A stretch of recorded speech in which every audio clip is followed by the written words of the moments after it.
Antes de empezar con el video, quisiera contarte que actualmente más del 70% de las vistas obtenidas son de personas que no están suscritas. Si estás viendo el video, suscríbete. Ayudarías a crecer el canal y me apoyarías mucho. Es gratis. Solo mueve el cursor hasta el botón inferior y pincha en suscríbete. Vamos, no te llevará más de 5 segundos.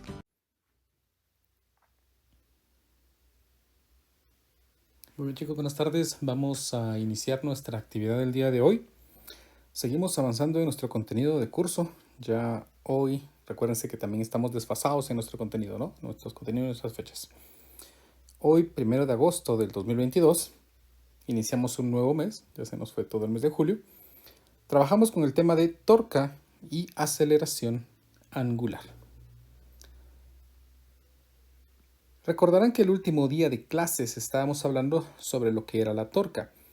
La torca era esa capacidad de una fuerza para poder generar una rotación. La torca era aquel vector que me permitía entonces generar una rotación dependiendo de la distancia a la que se aplica desde un punto de rotación y por supuesto también con el ángulo que está formando. Trabajaremos entonces ahora ya la relación que existe entre torca y aceleración angular. Ustedes se recordarán que la segunda ley de Newton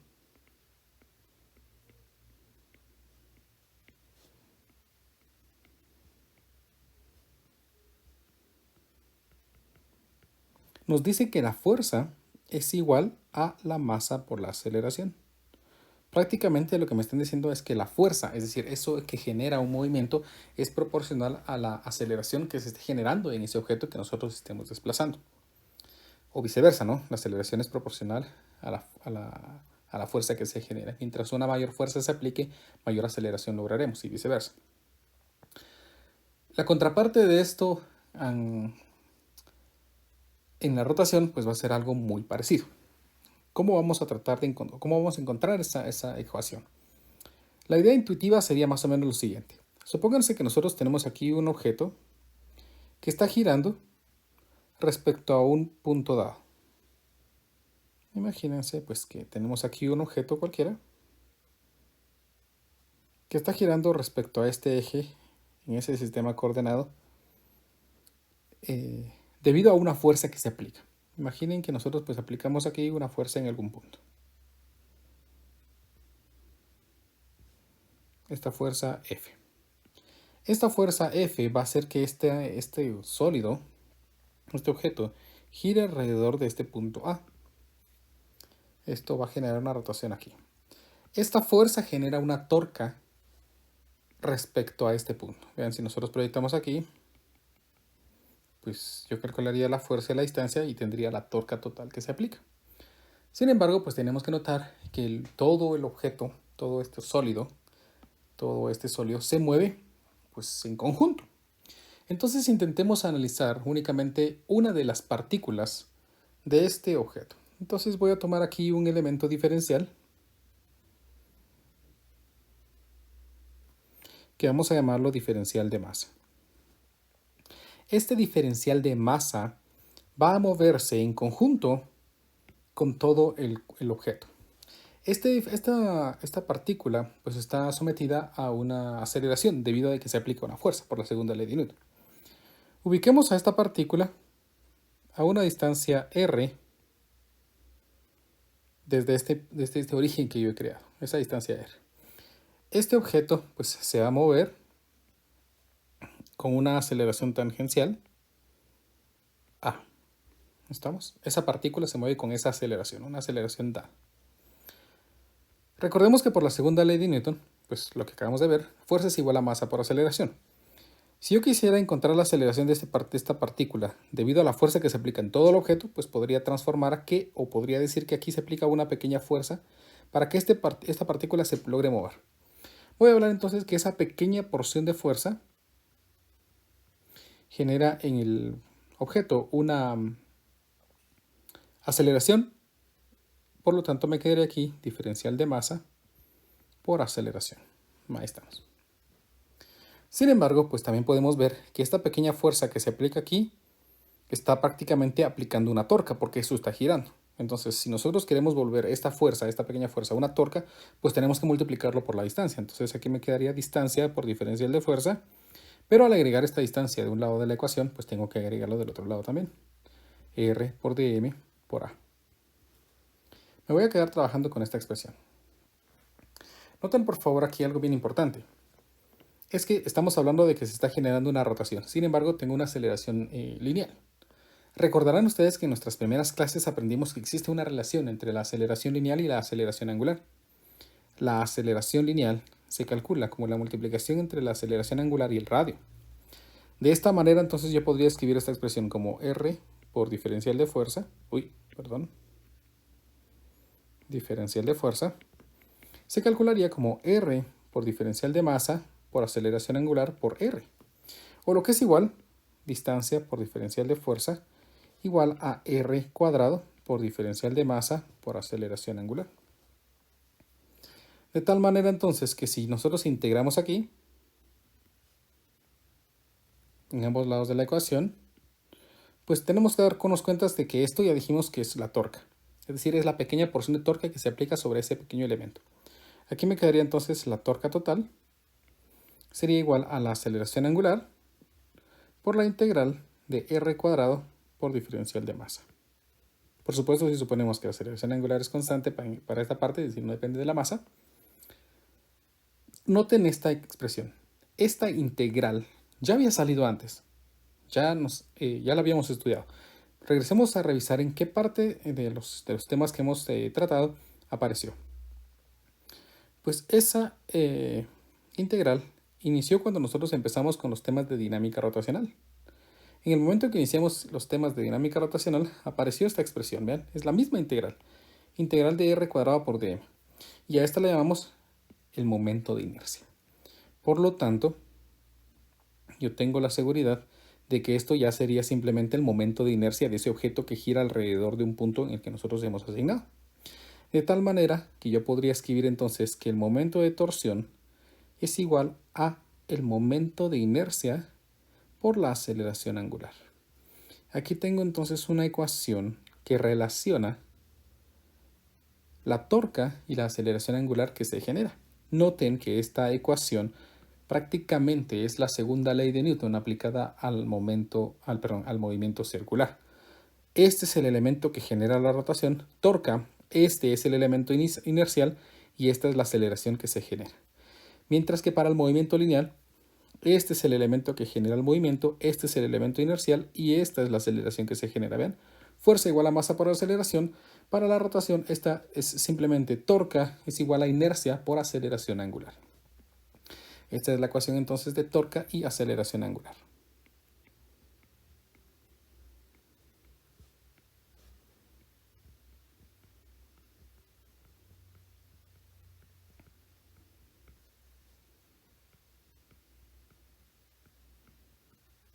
¿Sí? Torque y aceleración angular. La ecuación de torque y aceleración angular. Vamos a analizar las unidades de medida, porque noten algo importante. Se recordarán que definimos que la unidad de medida de la torca pues es el newton metro. Ya hablamos sobre esta unidad de medida en la sesión anterior. Pero, ¿qué es el resultado del producto de inercia por aceleración angular? Bueno, recordemos, inercia dijimos que era una unidad de medida que tenía kilogramo por metro cuadrado. Mientras que aceleración angular es radian sobre segundo cuadrado. Ahora, noten algo importante. Mencioné en algún momento, cuando estábamos iniciando los temas de movimiento circular, que cuando nosotros teníamos la expresión radian y se multiplicaba por una unidad de longitud, pues esta desaparecía. ¿Por qué? Porque el radian prácticamente es la expresión metro sobre metro. Entonces ya cuando agregamos otras unidades de medida, pues puede desaparecer. En este caso, yo podría escribir, si reordeno un poquito esto, como kilogramo sobre segundo cuadrado,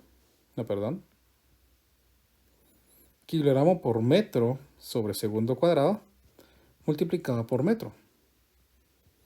Este metro de aquí hace que este radian desaparezca, ¿no? Radian por metro, pues es simplemente metro. Kilogramo, pues quedó aquí. Este metro cuadrado, pues tomé un metro para acá y otro lo escribí aquí. Y ese segundo cuadrado es la expresión que tenemos acá. Por lo tanto, metro sobre segundo cuadrado es aceleración y kilogramos masa. Masa por aceleración es fuerza, que se mide en newtons. Por lo tanto, esta expresión es en newtons por metro. Y volvemos a la misma unidad de medida que teníamos al principio. La torca tiene exactamente las mismas unidades de medida, el newton multiplicado por metro. Ahí tenemos entonces esta nueva ecuación que me define cómo se relaciona la torca y la aceleración angular.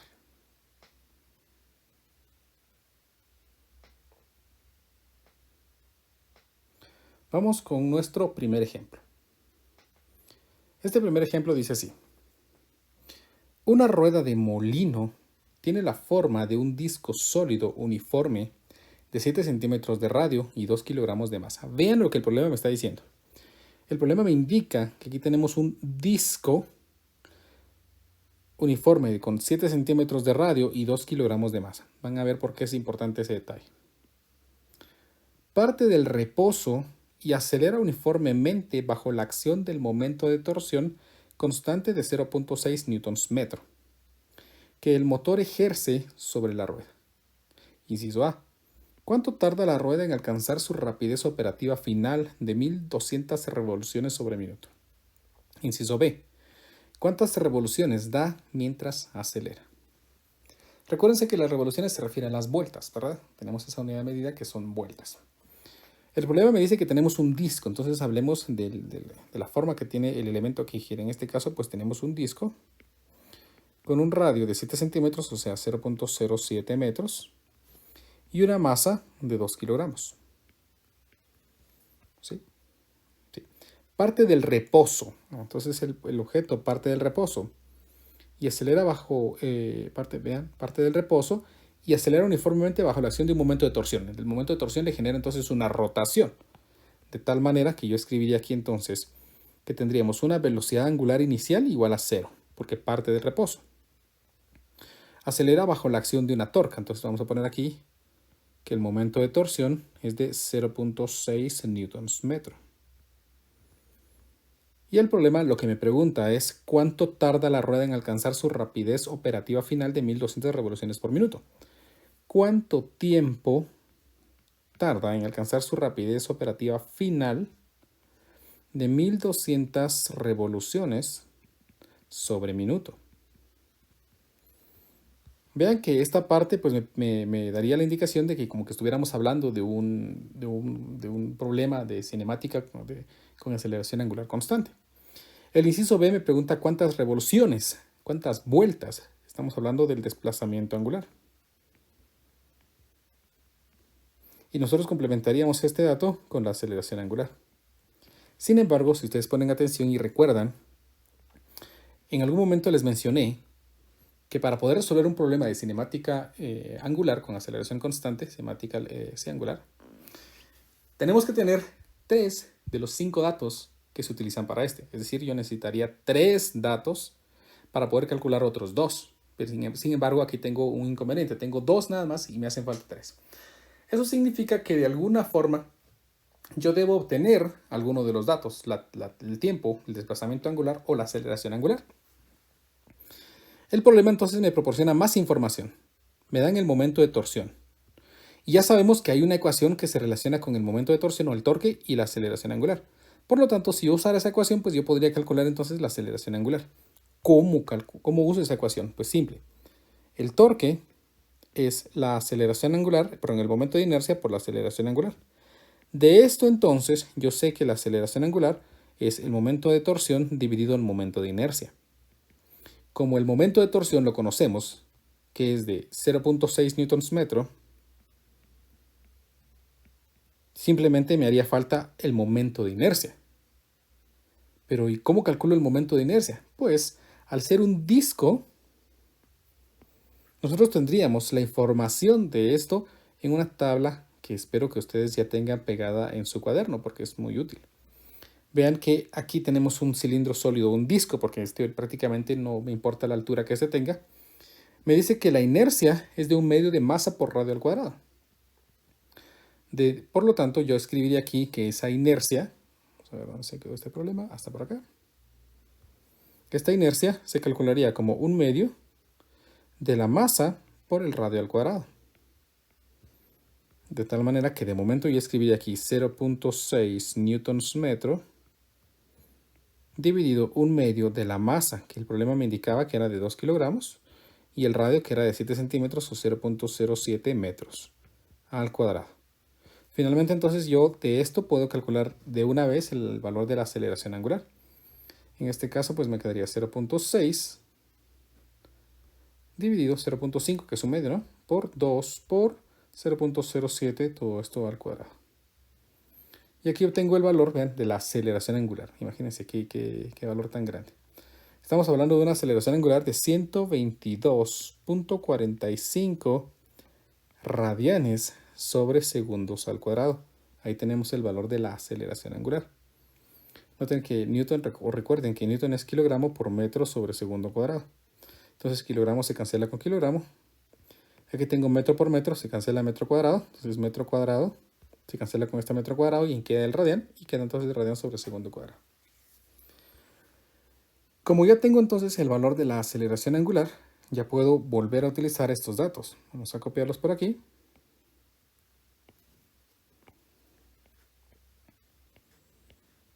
Porque resulta que ahora sí que tengo la aceleración.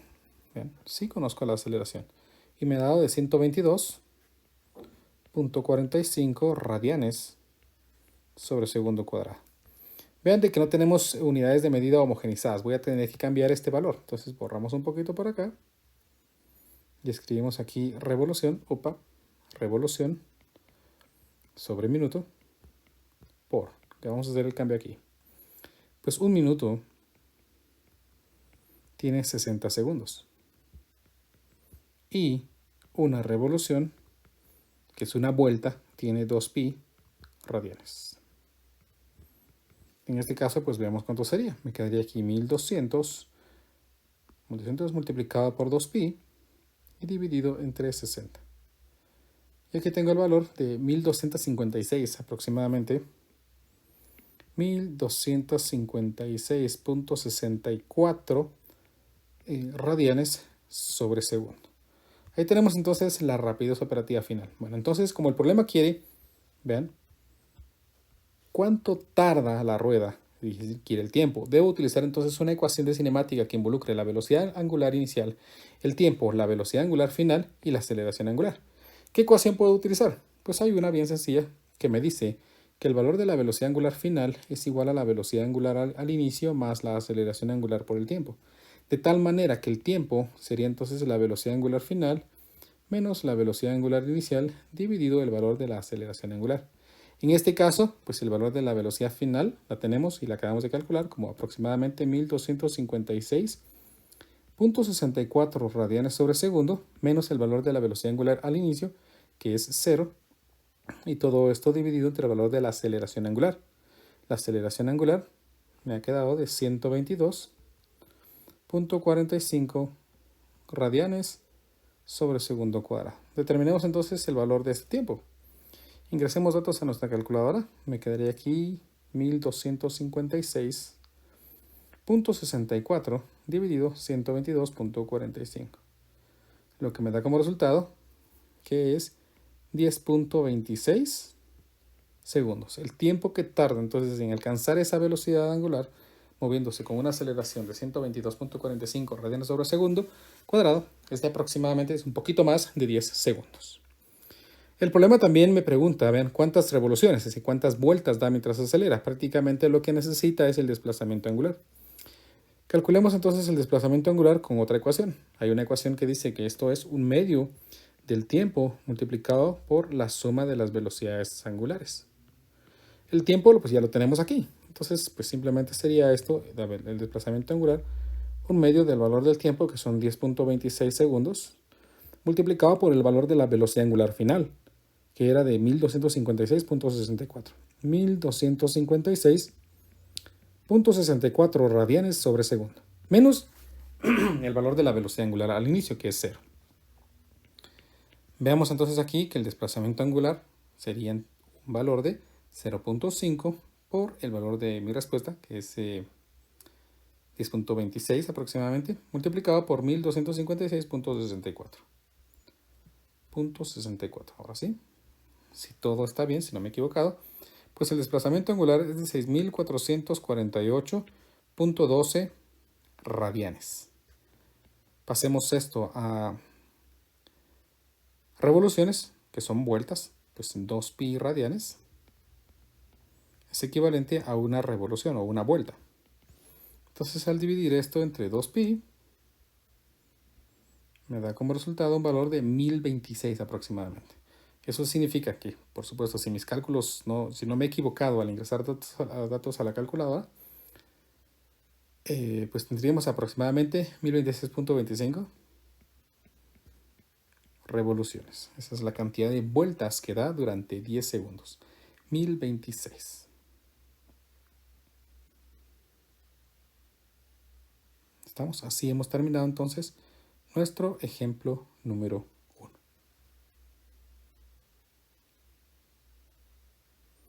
Vamos con nuestro ejemplo número 2.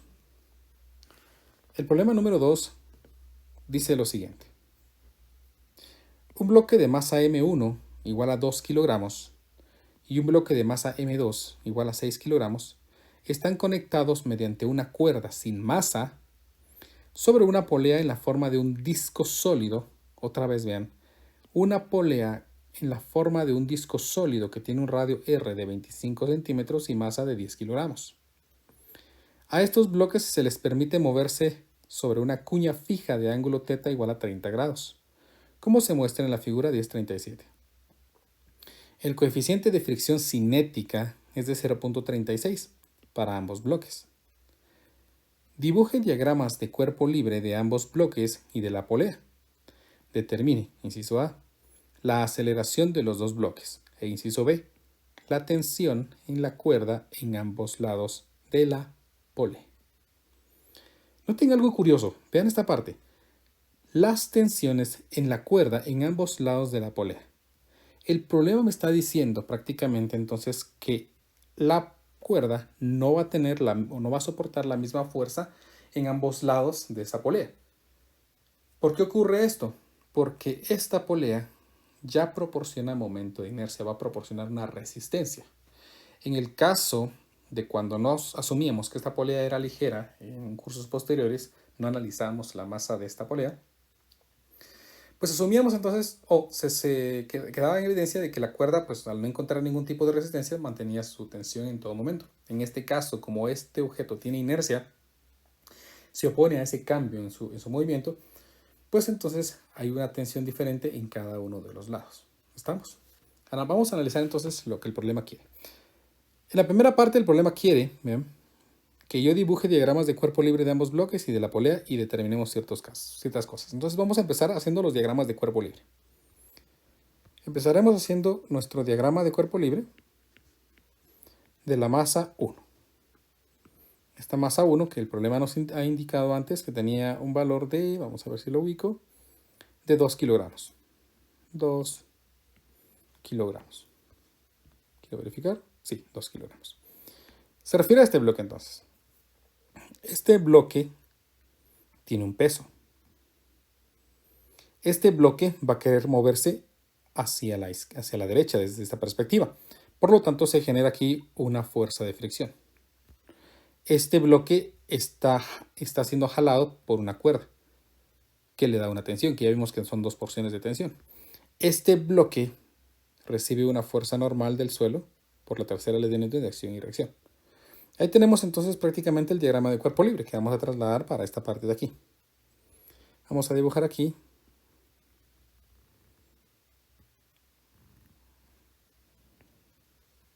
un sistema coordenado en el que vamos a ubicar esas fuerzas, suponiendo que una partícula de masa, pues se encuentra en el origen.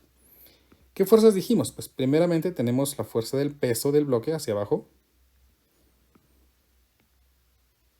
que sería masa 1 por gravedad.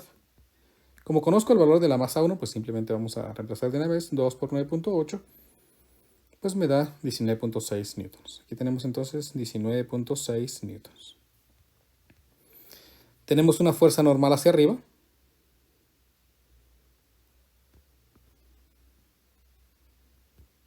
Una fuerza normal. Tenemos una tensión, que voy a llamarla yo aquí tensión 1. Jalando al bloque. Y tenemos la fuerza de fricción que se opone al movimiento.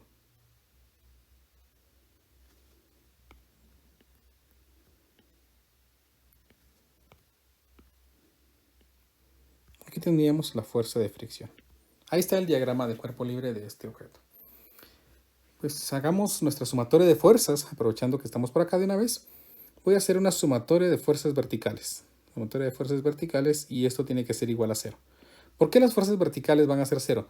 Porque observen que si este bloque desciende, entonces este bloque se mueve hacia la derecha, haciendo que este bloque pues se mueva simplemente en una dimensión, simplemente hacia la derecha. No se está moviendo hacia arriba o abajo. Por lo tanto, no hay movimiento o fuerza neta aplicándose sobre el eje vertical. ¿Qué fuerzas verticales tenemos? Pues tenemos una fuerza normal hacia arriba y tenemos un peso de 19.6 hacia abajo, y eso es igual a 0. De tal manera entonces que tengo que la normal tiene una magnitud de 19.6 newtons. Ahí está. Esto es lo que he logrado haciendo la sumatoria de fuerzas verticales. Hagamos una sumatoria de fuerzas horizontales. Y esto va a ser igual a masa por aceleración, porque en este eje sí que va a haber movimiento. Veamos entonces, tenemos el valor de la tensión 1, que no conozco, apuntando en la dirección del movimiento, ¿no? Entonces, por lo tanto, pues si esto considera el movimiento, ahí es la aceleración, pues ahí va a ser la aceleración positiva. La fuerza de fricción se opone al movimiento, entonces aquí me queda menos la fuerza de fricción es igual al valor de la masa 1 por la aceleración. Recordarán que la fuerza de fricción pues, se calcula como la multiplicación de una fuerza normal y un coeficiente de fricción. Y esto es igual al valor de la masa 1, que ya el problema me indicaba que era de 2 veces el valor de la aceleración. Y como la normal ya la calculamos, que es de 19.6 newtons, y el coeficiente de fricción, el problema me lo proporciona. Noten que el problema me indica aquí, vamos a ver, que el coeficiente de fricción cinética es de 0.36 para ambos bloques. En este caso yo colocaré aquí 0.36 como coeficiente de fricción, y eso es igual a 2 veces el valor de A. Finalmente, pues llego a una ecuación que no voy a poder resolver porque no tengo información suficiente. Simplemente tengo una ecuación que involucra dos incógnitas. 19.6 multiplicado por 0.36. Esto me da un valor de 7.056. Y esto es igual a 2 veces la aceleración de este bloque. Ahí tenemos entonces pues una ecuación. No puedo hacer mayor cosa con esta ecuación porque tengo dos incógnitas. Hagamos el diagrama de cuerpo libre de nuestro siguiente bloque, del bloque de masa M2. Entonces escribiré aquí diagrama de cuerpo libre del bloque masa 2. Vamos a visualizar este bloque por acá. Y me va a quedar entonces que este bloque, aquí, tiene un peso hacia abajo. El peso aplicado hacia abajo tiene una tensión que evita que caiga libremente. También tendría una fuerza de fricción que se opone a ese movimiento. Y tendríamos una fuerza normal. Ahí están las fuerzas que se involucran en este bloque. Vamos a dibujar entonces nuestro diagrama de cuerpo libre. Generalmente para dibujar diagramas de cuerpo libre de bloques que se encuentran sobre superficies inclinadas es más simple. Si nosotros dibujamos este bloque, dibujamos este diagrama de nuestro plano cartesiano, más bien, ¿sí? El eje X de este diagrama creo que es lo correcto, paralela a la superficie. Entonces, más o menos voy a intentar hacer aquí una línea perpendicular a esta. Creo que ahí está más o menos, ¿vean? Este sería el eje Y de este diagrama que estamos dibujando, el eje Y. Y esto sería el eje X. ¿Qué fuerzas dijimos que teníamos aquí? Pues para empezar teníamos el peso del bloque dirigido hacia abajo, que en este caso sería masa 2 por gravedad. Como el problema me proporciona los valores de las masas, entonces en este caso el bloque M2, pues según el problema tiene 6 kilogramos. Entonces aquí me quedaría este valor 6 por 9.8. Me da 58.8. Entonces 58.8 newtons. Ya vimos que tendríamos aquí la tensión, pues entonces dibujaré aquí la tensión, que voy a llamar la tensión 2, porque el problema me indica que van a ser diferentes en la polea, o por lo menos vamos a comprobar eso. También tendría en esta misma dirección el valor de la fuerza de fricción. fuerza de fricción. Y tendría perpendicular a la superficie el valor de la fuerza normal.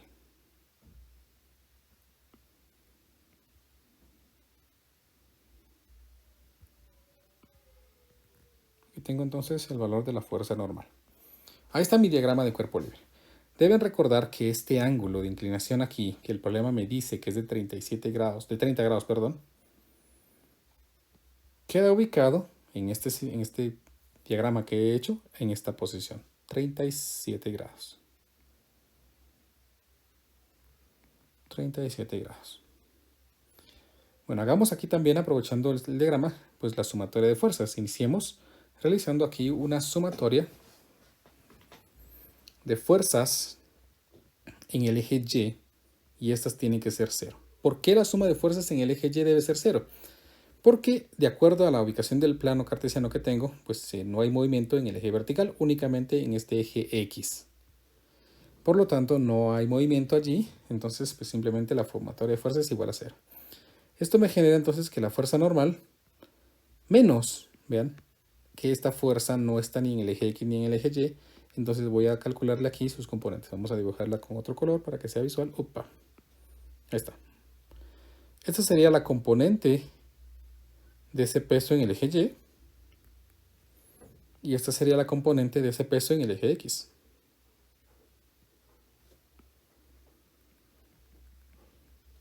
Más o menos.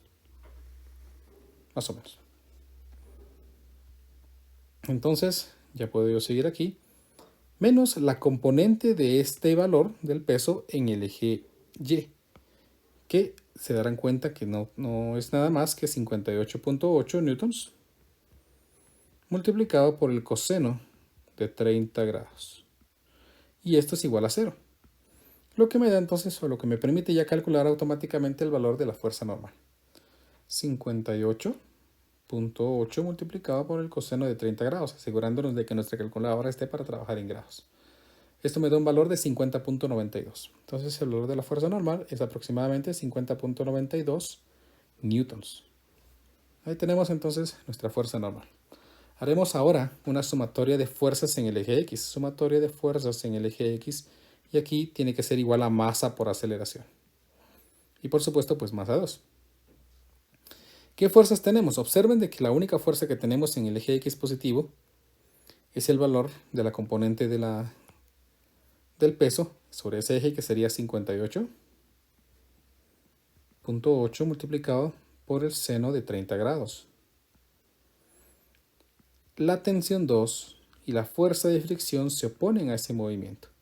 Y esto sería igual al valor de la masa 2 por la aceleración. En este caso, pues yo puedo calcular el valor de la fuerza de fricción, porque recuerden que fuerza de fricción se calcula como la multiplicación de la fuerza normal y el coeficiente de fricción. Hagamos este valor, 58.8 multiplicado por el seno de 30, y me da un valor aproximadamente de 29.4. 29.4 menos el valor de la tensión 2, que no la conozco, menos el valor de la fuerza de fricción, que ya dijimos que es normal multiplicado por coeficiente. El coeficiente es el mismo en toda la superficie, según lo que el problema indica. Y la masa 2 tiene un valor de 6. Por lo tanto, aquí me quedaría 29.4 menos el valor de la tensión 2 multiplicado por el valor de la normal. La normal la calculamos acá arriba como 50.92 aproximadamente. 50.92 multiplicado por el valor del coeficiente, que era de 0.36. Esto es igual a 6 veces el valor de la aceleración. En este caso, vean que podemos restar estos valores. Veamos cuánto nos da. Me va a quedar aquí 29.4 menos la multiplicación de 50.92 por 0.36. Esto me da una cantidad aún positiva, pensé que me iba a dar negativo. Aquí me queda entonces de 11.07 aproximadamente, menos el valor de la tensión 2, y esto es igual a 6 veces el valor de la aceleración. Aquí tenemos entonces nuestra primera ecuación. Noten por favor que la aceleración va a ser el mismo para cada bloque, por la que pues si este bloque se mueve a cierta rapidez, pues este bloque se mueve a cierta rapidez, porque estamos suponiendo que la cuerda es inextensible, es decir, no se extiende, ¿verdad? O no se acorta. Ahí tenemos el diagrama de cuerpo libre entonces de la masa 1 y de la masa 2. Pero el problema, vean, que me pedía nos dibuje diagramas de cuerpo libre de ambos bloques y de la polea. Bueno, ¿cómo vamos a dibujar el diagrama de cuerpo libre de la polea? Para dibujar el diagrama de cuerpo libre de una polea o de un cuerpo rígido en general o de cualquier objeto que esté girando, pues tenemos que dibujar el bloque completo. Voy a suponer que esta es la polea que se encuentra en ese sistema. Vamos a dibujar en él las fuerzas que tenemos. Pues el bloque, para empezar, pues tiene un peso, ¿verdad? Entonces, pues yo sé que este bloque aquí tiene un peso, que es simplemente masa por gravedad. ¿Y por qué le puse mayúscula? Porque el problema me indica, vean, cuando me da el valor de la masa, forma de un disco sólido que tiene radio de 0.25 metros y masa de 10 kilogramos. Es decir, ellos le ponen ya aquí M mayúscula para indicar. Entonces, pues ese valor de la masa, que no vi cuánto era al final, eran 10 kilogramos. 10 por 9.8, entonces aquí me da que tiene un valor de 98 newtons. Ahí tenemos. Tal vez vamos a mover esto un poquito. Vamos a ponerlo por aquí. Ahí está. Tenemos que de este lado, tangencial a su superficie, tenemos aquí la tensión que vamos a llamar tensión 1. ¿Cómo sé que es la tensión 1? Porque es la tensión que apareció cuando hicimos el diagrama de cuerpo libre del bloque de masa M1. Es decir, aquí está la tensión, ¿verdad? Tensión 1 y aquí está la tensión 1. Y por acá, más o menos, tenemos el valor de la tensión 2. ¿Por qué tensión 2? Porque ese es el valor de la fuerza que soporta la cuerda que sostiene el bloque de masa M2. Aquí tenemos entonces nuestro diagrama de cuerpo libre, que son las únicas fuerzas que se supone. Bueno, más o menos. Porque de hecho tendríamos, vean, que si esta polea se está recostando sobre este apoyo, pues entonces esto también le genera una reacción. Entonces aquí tendríamos una normal, ¿sí? Una normal de la polea. Sin embargo, pues hay tipos de movimientos que se analizan en los cuerpos que giran, como en este caso la polea, porque pues esa no se desplaza, no hay un desplazamiento existente en esa polea. Por lo tanto, yo podría afirmar aquí que la suma de las fuerzas pues es igual a 0. Y no me sirve, no hay un movimiento. En cualquier dirección pues no hay movimiento. Pero hay algo que sí que me sirve. Voy a analizar la sumatoria de los momentos de torsión. Y según lo que acabamos de ver, la suma de los torques generan un torque neto, y el torque neto tendría que ser igual a la inercia por la aceleración angular neta. Estamos la misma ecuación de antes. Torque es igual a inercia por aceleración. En la que ahora esto es el momento de torsión neto, el torque neto. Aquí vamos a calcular entonces esa sumatoria de momentos de torsión. Y tenemos que considerar algo. Generalmente cuando estamos analizando movimientos con inercia y aceleración angular, lo ideal o lo que simplifica mucho los procedimientos es que supongamos que lo que hace que gire a favor, o todas las fuerzas que hagan que un objeto gire hacia donde se está moviendo, entonces pues vamos a considerar esos torques como positivos. Entonces vamos a poner aquí como una notita en el que digo que todo torque que contribuya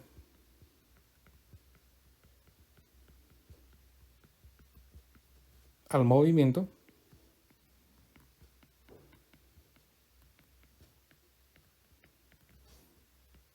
se considera positivo. Y si se opone al movimiento,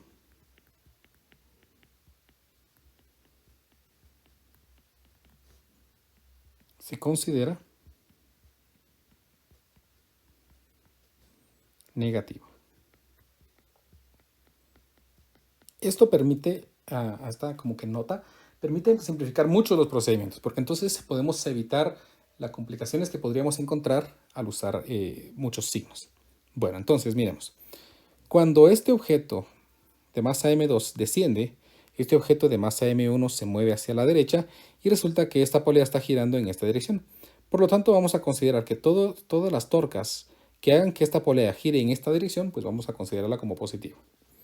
Entonces yo voy a indicar aquí, vean, vamos a indicar de una vez aquí, con otro color, que lo que gire en este movimiento se va a considerar positivo. Y por supuesto, lo que gire en otra dirección va a ser considerado negativo. Entonces, miremos, hagamos una sumatoria de torques alrededor de un punto. Y voy a hacer la sumatoria de torques alrededor del centro de esta polea. Vamos a llamar este punto O. Y entonces mi sumatoria de torcas, vamos a hacerlo por aquí para que nos dé espacio. La sumatoria de torcas alrededor del punto O tiene que ser igual al producto de la inercia y la aceleración angular. Por lo tanto, ¿qué torcas hay? Pues observen que esta fuerza, tensión 2, le va a generar un movimiento de rotación. Porque aquí hay una distancia, ¿ven? Esta distancia, este brazo, es el radio de la polea y tenemos aquí radio por fuerza. Por lo tanto, como esa torca ayuda a que el objeto gire en esa posición, lo vamos a considerar positivo y me quedaría la tensión 2 multiplicado por el radio. Ahí tenemos la primera torca. Esta tensión, al ser una fuerza, pues también le va a generar un momento de torsión respecto a este punto. La distancia aquí, pues también es el radio, ¿ven? Solamente de que esto haría que esto gire en contra de lo que yo supuse que era positivo. En este caso, entonces aquí me quedaría que esa torca sería negativa y sería la tensión 1 multiplicado por el radio. Y eso es igual al momento de inercia por la aceleración. Pero el momento de inercia, pues lo podemos calcular. ¿Y cómo lo vamos a calcular? Pues el problema me dice, vean, que la polea tiene forma de un disco sólido. Forma de disco sólido. En el ejemplo anterior ya usamos ese dato y vimos que el momento de inercia para un disco sólido simplemente es un medio de la masa por el radio al cuadrado. Todo esto, vamos a poner aquí entonces, vean, para no complicarnos con valores, radio también aquí, radio. He cambiado el radio minúsculo por radio mayúscula para que estemos hablando del radio de la polea. Multiplicado por el valor de la aceleración angular. Pues muy bien, vean que del lado izquierdo de la ecuación yo puedo factorizar el radio y me quedaría el radio es igual a la tensión 2 menos la tensión 1 y esto sería aquí un medio del valor de la masa. ¿Cuánto es la masa de la polea? Pues la masa de la polea es de 10 kilogramos, eso lo recuerdo, 10 kilogramos. Dejemos aquí de momento este radio, van a ver por qué. Multiplicado por la aceleración angular. La aceleración angular, recuérdense, se relaciona con la aceleración tangencial. ¿Cómo? La aceleración angular no es más que la aceleración tangencial dividido el radio, en este caso este R mayúscula. Por lo tanto, si yo lo reemplazo aquí, vean, aceleración dividido el radio. Noten que voy a poder cancelar este radio con este radio. Así me evito, hacer las operaciones que después pues, puedan hacer que las cantidades sean más grandes. Mejor las elimino de una vez. Y por último, vean que si este radio pasa al otro lado a dividir, pues se cancelaría con este de por acá. Lo que me permite simplificar la ecuación y prácticamente no me interesa el radio de este objeto. Simplemente me es útil pues, su descripción del momento angular únicamente en términos de su masa. Para este caso particular, por supuesto. Por lo tanto, la ecuación me quedaría tensión 2 menos tensión 1 es igual a, vean, 10 kilogramos por un medio, pues es 5. 5, este radio ya se canceló con este de por acá y me quedó simplemente 5A. Y aquí tenemos pues otra ecuación. El diagrama de cuerpo libre para una polea, que fue algo nuevo que estamos aprendiendo ya, se analiza siempre tomando todo el objeto. Para cilindros, para esferas, para barras, tenemos que utilizar todo el objeto para hacer el diagrama de cuerpo libre. Porque notarán que ahora, dependiendo de dónde se apliquen las fuerzas, se puede generar una rotación más grande o más pequeña porque la distancia varía. Por lo tanto, ahora sí que me interesa dónde se aplican las fuerzas.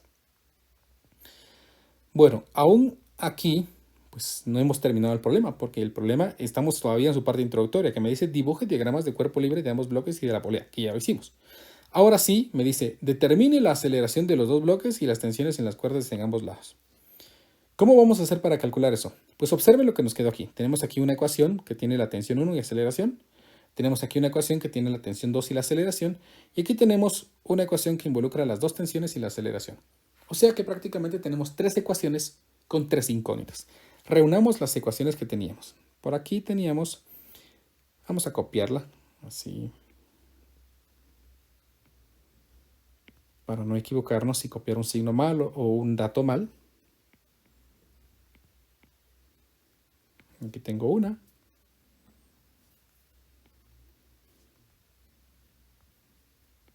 Vamos a copiar esta. Y la pego por acá. Y tenemos pues la última ecuación que acabo de calcular, que es esta tensión 2 menos tensión 1 igual a 5A. Vamos a borrar el resaltador.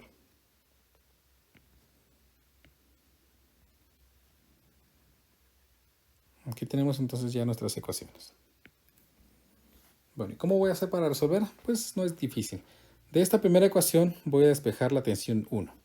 Y me queda que la tensión 1 es simplemente 2 veces el valor de la aceleración más 7.056. De esta tercera ecuación, pues voy a despejar, de la segunda ecuación, voy a despejar la tensión 2. Y la tensión 2, pues me queda que es 11.07 menos 6 veces el valor de A. Y estas dos ecuaciones, o estos dos valores de tensión 1, los voy a sustituir en la tercera ecuación. Y me quedaría entonces ahora la expresión tensión 2, que sería 11.07 menos 6A, menos el valor de la tensión 1, que sería 2A más 7.056, es igual al valor de 5A. Y si se dan cuenta, ahora esta ecuación pues simplemente es una ecuación de una incógnita. Juntemos todos los elementos, vean, 11.07 menos 7.056. Entonces me quedaría 11.07 menos 7.056. Me da un valor afortunadamente positivo de 4.014. Podemos también operar esos valores, menos 6A menos 2A, pues por supuesto que me da aquí menos 8A. Y esto es igual a lo que tenemos del otro lado, que es 5A. Pasamos este menos 8 al otro lado y se convierte en el otro lado un 13A. Entonces aquí me queda 4.014. Es igual a 13A, si no me equivoco. Y finalmente entonces A sería 4.014 dividido 13. Veamos aproximadamente cuánto me da esto. Dividido 13. Y esto me da un valor de 0.31 aproximadamente. Copiemos lo mejor completo con algunos decimales más. 39 metros sobre segundos al cuadrado. Aquí bien, he determinado la aceleración con la que se están moviendo los dos bloques. La aceleración es de 0.309 metros sobre segundos cuadrados. ¿Cómo calculo las tensiones? Pues fácil. ¿Por qué? Porque ya tengo aquí expresiones que me definen las tensiones en función de las aceleraciones. Entonces, para este caso, pues la tensión 1 sería 2 veces el valor de la aceleración, que es 0.309 metros sobre segundos al cuadrado. Recuérdense que esto está en kilogramos, ¿no? Entonces se convierte ya en newtons. Más 7.056 y el valor de la tensión 2, que es 11.07 newtons, ¿verdad? Menos 6 kilogramos por el valor de la aceleración, que es de 0.309. Vean que les quité las unidades de medida para pues, no volver más engorrosos los cálculos, ¿verdad? Pero pues ya recordemos que las unidades de medida afortunadamente están allí y podemos hacer nuestro análisis dimensional exhaustivo para poder darnos cuenta de que realmente estas tensiones van a estar en newtons. Entonces 2 multiplicado por 0.309 más 7.056 me da un valor de tensión de 7.67 newtons. Mientras que el otro pues es 11.07 menos 6 por 0.309 me da un valor de 9.22 aproximadamente newtons. Y aquí tenemos entonces el valor de cada una de las tensiones. Vean que la tensión 2 es de 9.22 newtons y la tensión 1 es de 7.67 newtons. Ahora sí que tenemos valores diferentes de la tensión en los segmentos de la cuerda. Así hemos terminado entonces este segundo ejemplo. Audio Jungle.